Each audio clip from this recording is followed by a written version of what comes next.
இதெல்லாம் லிஸ்ட்லேயே இல்லையே. ஐடி ஊழியர்களை துரத்தும் புதிய பூதம். கட்டம் கட்டும் சைலண்ட் லே ஆஃப். இந்திய தகவல் தொழில்நுட்பத் துறையில் சைலண்ட் லே ஆஃப் அதிக அளவில் நடந்து வருவதாக கூறப்படுகிறது. அதாவது யாரையும் மொத்தமாக பணி நீக்காமல் கொஞ்சம் கொஞ்சமாக ஒவ்வொருவராக பணி நீக்கம் செய்யும் நடவடிக்கை ஆகும் இது. இதன் மூலம் இந்த ஆண்டு இறுதிக்குள் சுமார் 50,000 பேர் தங்கள் வேலைகளை இழக்க நேரிடும் என்று நிபுணர்கள் மதிப்பிடுகின்றனர். 2023 மற்றும் 2024க்கு இடையில் சுமார் 25,000 பேர் வேலை இழப்புகள் இருக்கும் என்று எதிர்பார்க்கப்பட்ட நிலையில் இந்த எண்ணிக்கை நடப்பு ஆண்டில் இரட்டிப்பாகும் என அறிக்கைகள் தெரிவிக்கின்றன. துல்லியமான பணி நீக்க புள்ளி விவரங்கள் இன்னும் தெளிவாக இல்லை. ஐடி சந்தை நிலவரங்கள் எச்சரிக்கையாக இருக்க வேண்டும் என்று தொழில்துறை நிபுணர்கள் தெரிவிக்கின்றனர்.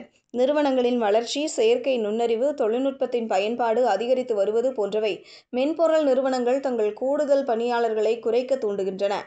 டிசிஎஸ் நிறுவனம் மார்ச் 2026க்குள் தனது ஊழியர்களில் 2% குறைக்கப்படும் என்று கடந்த ஜூலையில் அறிவித்தது.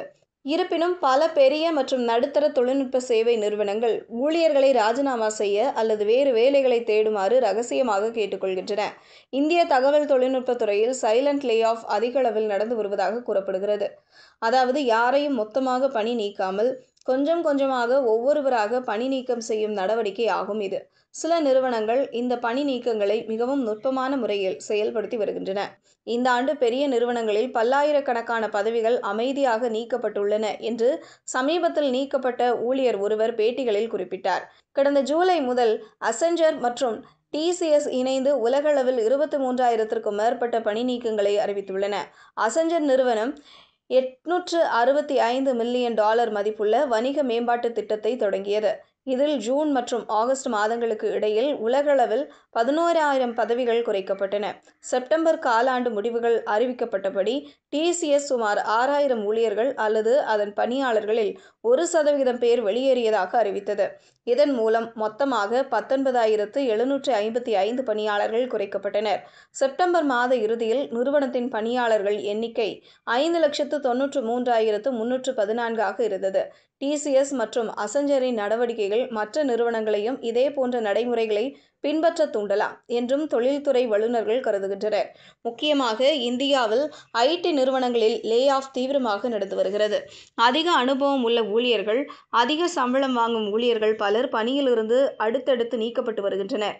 இந்த நிலையில்தான் யுனைட் அமைப்பின் இணைச் செயலாளர் சந்திரசேகர் ஆசாத் சிறப்பு பேட்டி ஒன்றை அளித்துள்ளார். டிசிஎஸ், அசெஞ்சர், மைக்ரோசாஃப்ட், சேல்ஸ்போர்ஸ் மற்றும் கூகுள் போன்ற நிறுவனங்கள் திறன் மேம்பாடு மற்றும் செலவுகளை குறைக்கும் நோக்கத்துடன் தங்கள் நிறுவனங்களில் மறுசீரமைப்புகளை மேற்கொண்டுள்ளன. இதன் ஒரு பகுதியாக அந்த நிறுவனம் பல ஆயிரம் ஊழியர்களை பணி நீக்கம் செய்ய முடிவெடுத்துள்ளன. ஐடி துறையில் கடந்த ஒரு வருடத்தில் மட்டும் 15%க்கும் அதிகமான சரிவு ஏற்பட்டுள்ளது. அதாவது 15%க்கும் அதிகமாக கிளையண்டுகள் குறைந்து உள்ளனர். இந்தியாவில் உள்ள அசெஞ்சர், இன்ஃபோசிஸ், விப்ரோ, டிசிஎஸ் போன்ற நிறுவனங்கள் தங்களின் வருவாயில் 11 முதல் 18% வரை இழந்துள்ளன.